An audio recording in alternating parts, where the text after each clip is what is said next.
بسم الله الرحمن الرحيم. السلام عليكم ورحمة الله. لا تغضب ولك الجنة. C'est la recommandation du prophète sallallahu alayhi wa sallam à cet homme qui est venu le voir en l'interpellant, en lui disant Ya Rasulallah, donne-moi un conseil. Le prophète lui dit La taghdab, ne te mets pas en colère. Il réitère sa demande. Ya Rasulallah, donne-moi un autre conseil. La taghdab, ne te mets pas en colère. Il réitère ses propos et le prophète de conclure La taghdab, ne te mets pas en colère. Et dans une version La taghdab walaka al-jannah, ne te mets pas en colère et tu gagneras le paradis. Tout simplement parce que maîtriser sa colère, c'est quelque chose de très difficile. Ça demande un effort considérable. Et plus l'effort est considérable, plus la récompense est grande. Le prophète lui dit ne te mets pas en colère et tu gagneras le paradis. Et vous savez toutes et tous que celles et ceux qui atterrissent en prison, celles et ceux qui ont été poussés à tuer, celles et ceux qui ont été amenés à divorcer, celles et ceux qui, souvent la cause ça a été al-ghadab, la colère. Cette chose aimée par Shaitan. Car quand tu es en colère, tu as une certaine emprise satanique. C'est pour cela que tout au long de notre vie, il est important de chercher protection près d'Allah subhanahu wa ta'ala contre l'emprise de notre âme sur nous, mais aussi contre l'emprise satanique sur nous. C'est pour cela que quand le prophète sallallahu alayhi wa sallam a vu deux compagnons, c'est des compagnons, que dire de nous? Nous ne sommes pas des anges, les compagnons n'étaient pas infaillibles, n'étaient pas des anges aussi. La colère peut nous toucher toutes et tous.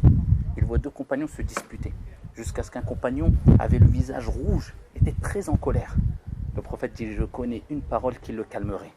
Et il dit, c'est « A'udhu billahi minash shaytanir rajim ». Je cherche protection près d'Allah subhanahu wa ta'ala contre l'emprise satanique, contre le shaitan. Car c'est une emprise satanique aussi. Le fait d'être en colère, on a une certaine emprise satanique. C'est pour cela qu'il faut chercher protection près d'Allah contre le shaitan. Et le fait d'être en colère n'est pas toujours blâmable. Quelquefois, ça peut être justifié. Mais le plus important, c'est de contrôler sa colère, de maîtriser sa colère. Car comme je dis, ici, quelquefois, il y a des choses qui peuvent justifier une certaine colère. Mais comment tu vas extérioriser cette colère? Quel type de colère tu vas avoir? Si tu maîtrises ta colère, si tu canalises ta colère, si tu lui mets un cadre à ta colère, cela peut être louable dans certains cas. Mais se laisser aller, extérioriser sa colère, cela est une preuve de faiblesse. C'est pour ça que le prophète sallallahu alayhi wa sallam a dit le fort, ce n'est pas celui qui terrasse les gens lorsqu'il est en colère ou qui prend le dessus ou qui extériorise sa colère. Non, ça c'est facile. Se laisser aller, c'est facile. Mais le fort, c'est celui qui maîtrise sa colère lorsqu'il est en colère. Celui-là, c'est le fort. Donc, ne crois pas que le fort, c'est celui qui, dès qu'on va lui lancer un mauvais regard ou une insulte, il va répondre en gonflant ses muscles, en voulant frapper la personne. Celui-là, c'est un faible parce qu'il s'est laissé aller, il n'a pas fait d'effort. Le fort, c'est celui qui maîtrise sa colère lorsqu'il est en colère. Et cela ne veut pas dire se laisser écraser.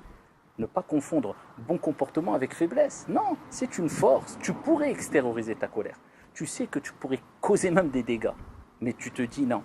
Moi, ce qui m'est demandé, c'est de retenir ma colère, de maîtriser ma colère. Et c'est comme ça qu'était le prophète sallallahu alayhi wa sallam. Il ne vivait pas simplement dans la théorie, mais dans la pratique, alayhi salatu wa sallam. Mais c'était un prophète et un messager. Imaginez-vous le prophète, alayhi salatu wa sallam. Un jour, un homme, comme Anas radiyallahu anhu arda l'a rapporté, est venu l'interpeller, c'était un bédouin. Alors regardez-nous, juste quand on a un certain rang social, on se croit ou on se prend pour je ne sais qui. On veut rabaisser les gens, C'était le prophète, Mohammed alayhi salatu wa sallam. Un bédouin vient, le prophète avait une sorte de manteau de Najran, et il l'avait sur lui, le bédouin vient, il saisit le manteau du prophète alayhi salatu wa sallam avec force jusqu'à ce qu'il lui a laissé des traces. Et il lui dit, donne-moi une part de ce que Allah subhanahu wa ta'ala t'a donné. Combien?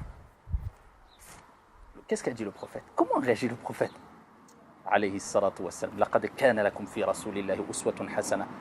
Vous avez certes un excellent exemple dans le comportement, la moralité du prophète alayhi salatu wa sallam. Le prophète se tourne vers lui et sourit.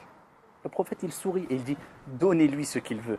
Parce qu'il savait qu'il n'y avait pas d'intérêt de lui causer du tort ou de répondre au mal par le mal. Lui, il regardait alayhi salatu wa sallam les conséquences des actes. Contrairement à nous qui on se base simplement sur le moment T. Mais on ne regarde pas les conséquences, on ne voit pas loin. On manque de perspicacité, de basira. Son but, c'était de gagner les cœurs. Donnez-lui ce qu'il veut. Et le prophète, alayhi salatu wassalam, cerise sur le gâteau, il sourit, alayhi salatu wassalam.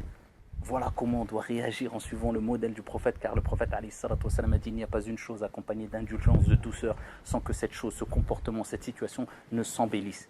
Et il dit alayhi salatu wassalam: il n'y a pas une chose accompagnée de dureté, sans que cette situation, ce comportement ne soit enlaidi. Et pour maîtriser sa colère, non seulement il est bon de dire a'oudhu billahi minash shaytanir rajim, mais le prophète nous a dit aussi: quand tu es en colère, assis-toi.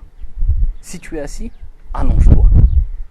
L'imam al-Khattabi, rahimahullah, dans le Sharh des Sunan d'Abi Daoud, il dit que si le prophète nous dit de s'asseoir quand on est debout et quand on est en colère, c'est parce que quand on est debout, on est dans une posture qui nous amène à commettre des dégâts, à extérioriser sa colère. Quand tu es debout, tu peux marcher, te déplacer, etc.